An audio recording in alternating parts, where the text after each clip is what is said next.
نحمده ونصلي ونسلم على رسوله الكريم أما بعد فأعوذ بالله من الشيطان الرجيم بسم الله الرحمن الرحيم إن الله وملائكته يصلون على النبي يا أيها الذين آمنوا صلوا عليه وسلموا تسليما اللهم صل على سيدنا ومولانا محمد وبارك وسلم عليه۔ حمد و صلات کے بعد معزز اور محتشم سامعین و ناظرین، السلام علیکم ورحمۃ اللہ تعالی وبرکاتہ۔ آج دوستو آپ کے سامنے ایک مختصر سی حدیث رسول صلی اللہ علیہ وآلہ وسلم لے کر کے حاضر ہوا ہوں۔ معزز سامعین، رسول اللہ صلی اللہ علیہ وآلہ وسلم کی ساری زندگی، آپ صلی اللہ علیہ وسلم کی ساری سیرت، آپ صلی اللہ علیہ وسلم کا اسوہ حسنہ ہمارے لیے مشعل راہ ہے، اور آپ صلی اللہ علیہ وآلہ وسلم کا ہر وہ کام جو نبی کریم صلی اللہ علیہ وسلم نے اپنی زندگی میں کیا، اس میں امت کے لیے خیر ہی خیر ہے، اس میں امت کے لیے رب ذوالجلال نے برکات ہی برکات رکھی کہ آپ صلی اللہ علیہ وآلہ وسلم کی زندگی ہمارے لیے نمونہ تھی۔ اس لیے قرآن پاک میں نبی علیہ الصلاۃ والسلام کے لحاظ سے یہ بیان موجود ہے کہ لقد کان لکم فی رسول اللہ اسوۃ حسنہ، کہ رسول اللہ صلی اللہ علیہ وسلم کی زندگی، آپ کا اسوہ حسنہ، وہ ہمارے لیے مشعل راہ ہے۔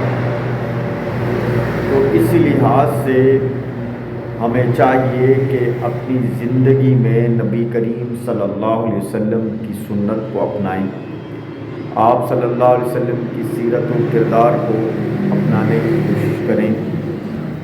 دوستو، رسول اللہ صلی اللہ علیہ وسلم نے ارشاد فرمایا کہ 3 کاموں میں تاخیر نہ کریں، 3 کاموں میں تاخیر نہ کریں۔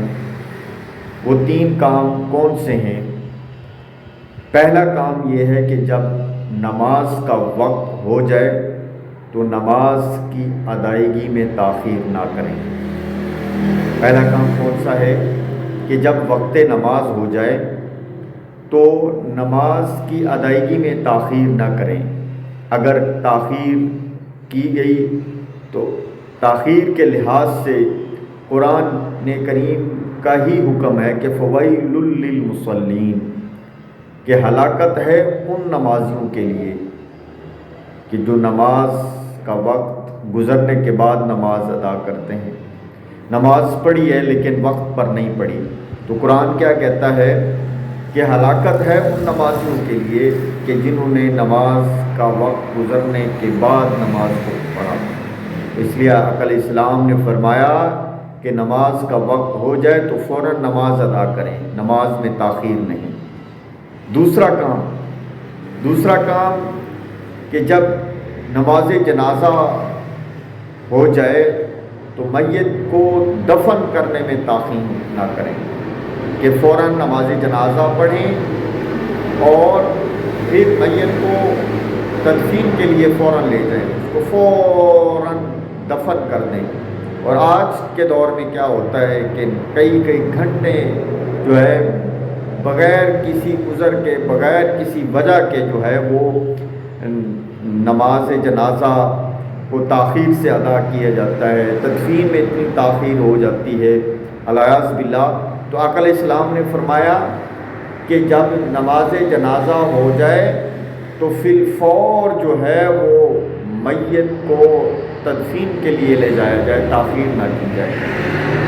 اور تیسرا کام بڑا اہم کام ہے۔ وہ کون سا کام ہے؟ وہ یہ کام ہے کہ عقل اسلام نے فرمایا کہ جب لڑکی لڑکا جوان ہو جائیں، ان کا کف مل جائے، تو فی الفور ان کا نکاح کر دیا جائے۔ تو آج کے معاشرے میں آپ دیکھیں کہ کس قدر جو ہے اس سنت میں تاخیر کی جا رہی ہے کہ کئی لڑکے لڑکیاں جو ہے وہ جوان بیٹھے ہیں، حد بلوغت کو پہنچ چکے ہیں، لیکن کیا ہے کہ شادی نہیں ہو رہی۔ نکاح کو ہم نے بڑا مشکل کر دیا ہے، اور آج کے دور میں زنا جو ہے وہ بڑا آسان ہو گیا ہے۔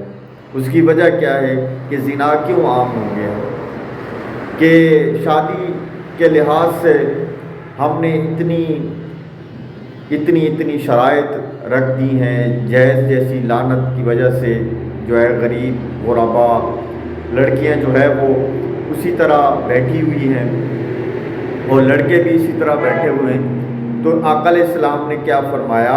آقا علیہ السلام فرماتے ہیں کہ جب لڑکی لڑکا نوجوان ہو جائیں، حد بلوغت کو پہنچ جائیں، تو ان کا فی الفور نکاح کر دیا جائے۔ تو اس کا فائدہ کیا ہوگا کہ معاشرے میں بے حیائی نہیں پھیلے گی، معاشرے میں جو ہے گناہ نہیں بڑھے گا، گناہ سے نوجوان نسل جو ہے وہ بچ جائے گی۔ تو دوستو، آقا کریم صلی اللہ علیہ وآلہ وسلم کہ ہر کام میں، ہر حکم میں رب ذوالجلال نے ہمارے لیے ہزاروں حکمتیں رکھی ہیں۔ تو ہمیں آقا علیہ السلام کی سیرت اور آپ صلی اللہ علیہ وسلم کے کردار کو اپنانے کی کوشش کرنی چاہیے۔ دعا کرتے ہیں کہ رب ذوالجلال ہم سب کو نبی کریم صلی اللہ علیہ وآلہ وسلم کا اسوہ حسنہ اپنانے کی توفیق عنایت فرمائے۔ وآخر دعوانا الحمد للہ رب العالمین۔